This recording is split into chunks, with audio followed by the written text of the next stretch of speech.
जो व्यक्ति अपने विचारों पर नियंत्रण नहीं रख सकता वो अपनी नियति पर भी नियंत्रण नहीं रख सकता। क्या आपने कभी महसूस किया है कि आपका दिमाग आपको ही कंट्रोल करने लगा है? आप कभी किसी काम में ध्यान लगाने की कोशिश करते हैं लेकिन दिमाग उस पर काम ही नहीं करने देता।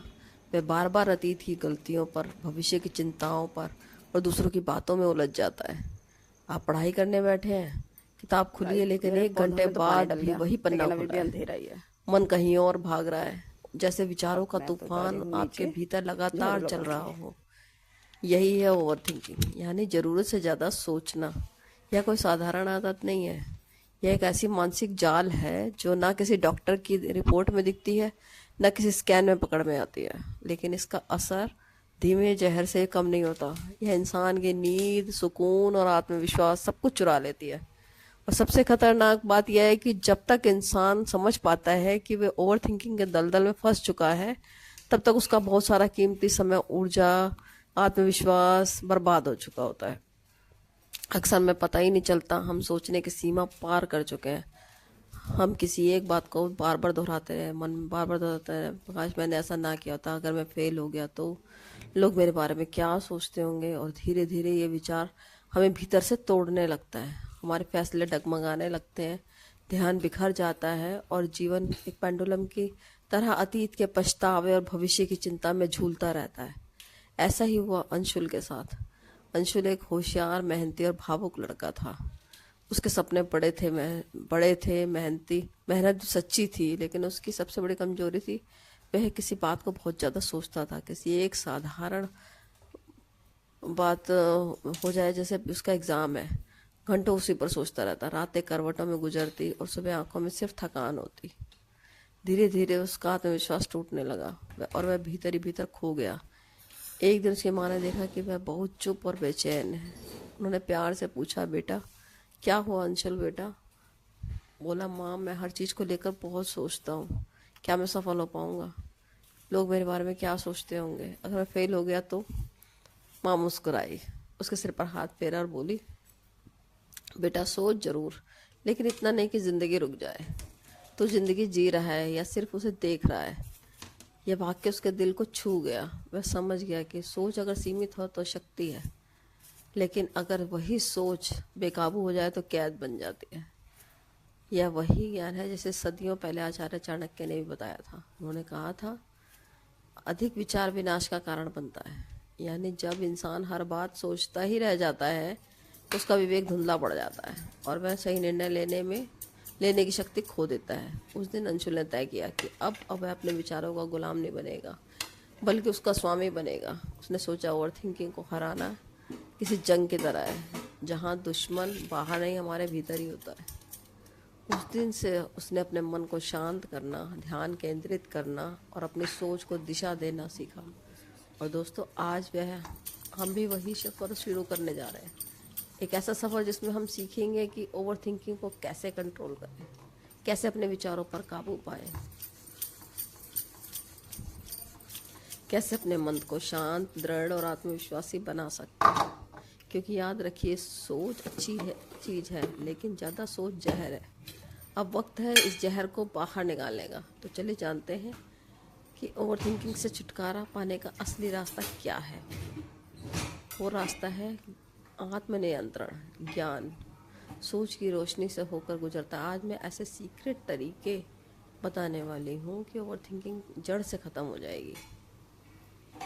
लेकिन इससे पहले समझते हैं कि वो कौन सी वजह है जो हमें बार बार ज़रूरत से ज़्यादा सोचने पर मजबूर कर देती है।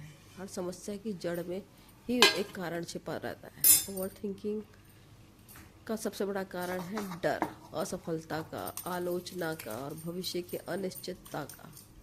जब हमें किसी चीज़ के परिणाम का भरोसा नहीं होता ना, तो हमारा मन उसे लेकर बार बार सोचने लगता है। हमें लगता है कि अगर मैं असफल हो गया तो क्या होगा, अगर लोगों ने मजाक बना दिया तो, अगर सब कुछ मेरे खिलाफ हो गया तो। ये सारे विचार हमें उसी तरह डर के घेरे में कैद कर लेते हैं। धीरे धीरे ये सोच एक आदत बन जाती है और फिर हमारा मन लगातार उन्हीं बातों को दोहराता रहता है जिनसे हम डरते हैं। ओवर थिंकिंग की एक और बड़ी वजह होती है हमारा अतीत। अक्सर हमारे पुराने अनुभव, गलतियाँ या पछतावे हमारे दिमाग में गहराई तक घर कर जाते हैं। कई बार हम उन बातों को भूलना चाहते हैं, लेकिन वे खुद ही बार बार हमारे विचारों में लौट आती हैं। हम सोचते हैं कि काश मैंने ऐसा ना कहा होता, काश मैंने वो कदम नहीं उठाया होता। ऐसे विचार हमें वर्तमान से काट देते हैं, अतीत में खींच कर ले जाते हैं। इस तरह इंसान अपने अतीत में फंस जाता है, उसी बीच में झूलता रहता है और वर्तमान को जी नहीं पाता। इसकी वजह हो जाती है आत्मविश्वास की कमी। जब हमें खुद पर ही भरोसा नहीं रहता, हम अपने हर निर्णय को शक की नज़र से देखने लगते हैं। क्या मैं सही कर रही हूँ? क्या मुझसे कोई गलती तो नहीं हो जाएगी? लोग क्या सोचेंगे? ऐसा सवाल दिमाग में गूंजते रहते हैं और हर कदम पर हम परिणाम सोचने लगते हैं। और अक्सर ऐसा होता है कि हम कोई कदम नहीं उठा पाते। यह आत्मसंदेह हमारे आत्मविश्वास को कमज़ोर कर देता है। ओवर थिंकिंग का एक और बड़ा कारण है परफेक्शनिज्म, यानी हर काम को बिल्कुल परफेक्शन सही करने की आदत। काम को शुरू करने से पहले 100 बार सोचते हैं। उन्हें हमेशा लगता है कि अभी समय सही नहीं है, थोड़ा और समय होना चाहिए, थोड़ा और सीखना चाहिए। लेकिन इस थोड़ा थोड़ा के चक्कर में समय निकल जाता है, मौके गुजर जाते हैं और वो वहीं के वहीं रह जाते हैं। परफेक्शन की खोज में इंसान शुरुआत ही नहीं कर पाता और यही सोच उसे आगे बढ़ने से रोक देती है। अब ज़रा सोचिए, जब दिमाग हर वक्त भागता रहे लेकिन और कहीं पहुँचे ही ना, तो उसका नतीजा क्या होती है? मानसिक थकावट, बेचैनी और तनाव। ओवर थिंकिंग धीरे धीरे हमारी नींद छीन लेती है, रात को दिमाग शांत नहीं होने देती, सुबह उठते थकान महसूस होती है और पूरे दिन मन एक अजीब सी उलझन में रहता है। इसके साथ ही निर्णय लेने की क्षमता कमज़ोर पड़ जाती है, आत्मसम्मान गिरने लगता है और समय व एनर्जी दोनों बर्बाद होने लगते हैं। इंसान काम करने से पहले ही थक जाता है, क्योंकि उसने मन ही मन उस काम को 1000 बार सोच लिया होता है। ओवर थिंकिंग के भी कई प्रकार होते हैं। पहला, आत्म आलोचना, जब इंसान खुद को हर गलती के लिए दोषी मानने लगता है। मैं ऐसा क्यों बोल गया, मैं ऐसा क्यों करता हूँ, मैं क्यों गलत करता हूँ, जैसे विचार उसके आत्मविश्वास को धीरे धीरे ख़त्म कर देते हैं। दूसरा प्रकार है भविष्य की चिंता। अगर मैं असफल हो गया तो अगर सब कुछ गलत हो गया तो यह सोच इंसान को बार बार डराती है। जो अभी हुई ही नहीं है, वह इस डर में वर्तमान को पूरी तरह से खो देता है। तीसरा प्रकार, दूसरों की सोच का डर। लोग मेरे बारे में क्या सोचते होंगे? यह एक ऐसा सवाल है जिसने करोड़ों लोगों का आत्मविश्वास निगल लिया है। लेकिन सच्चाई यह है कि लोग उतना नहीं सोचते जितना हम सोचते हैं। कि वो सोचते हैं ओवर थिंकिंग हमारे दिमाग की बनाई हुई या भूल भुलैया है, जिसमें हम खुद ही फंसते जाते हैं और फिर उसी में हमें रास्ता खोजते रहते हैं। पर अच्छी बात यह है कि इस भूल भुलैया से बाहर निकलना मुमकिन है, अगर हम अपने विचारों को पहचानना और नियंत्रण करना सीख जाएं, तो ओवर थिंकिंग पर काबू पाया जा सकता है। अब वक्त है समाधान की दिशा में आगे बढ़ने का, उस रास्ते की ओर जहाँ सोच हमारे नियंत्रण में है, मन शांत है और ज़िंदगी फिर से अपनी गति पकड़ लेती है। मन ना हमारा बड़ा चंचल होता है, इधर उधर भटकता रहता है। अगर वह किसी एक सामान्य व्यक्ति पर हावी हो जाता है ना, किसी एक पर हावी हो जाता है, किसी चीज़ पे हावी हो जाता है सॉरी,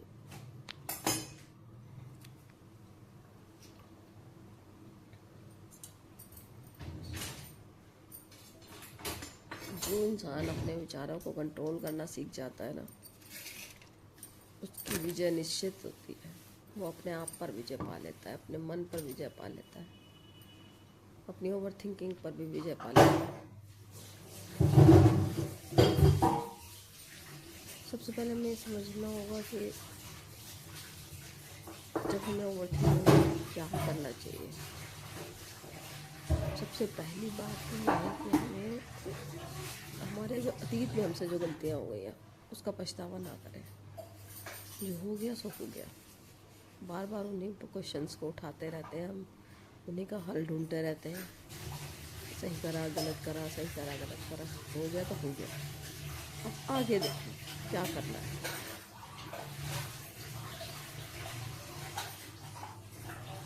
अतीत केवल सीखने के लिए होता है, पछतावा करने के लिए नहीं होता। जो भी गलती होगी उससे सीखा जाए और आगे बढ़ा जाए। अतीत से जो मुक्त हो गया ना, वही जीत जाता है। उसे सीखो और अपने जीवन में लागू करो और आगे बढ़ो।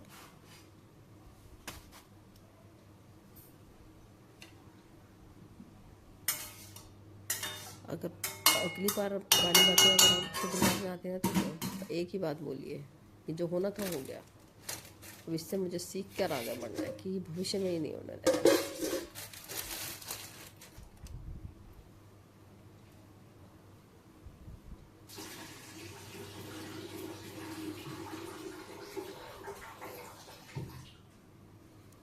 और सबसे पहले और दूसरा, हमें अपने ये स्वीकार करो कि हाँ मैं बहुत ज़्यादा सोचता हूँ। जब हम सोचते हैं कि हाँ भाई हम बहुत ज़्यादा ही सोचते हैं, तो फिर हम उस पर कंट्रोल करना शुरू करते हैं कि मुझे इतना ज़्यादा नहीं सोचना है।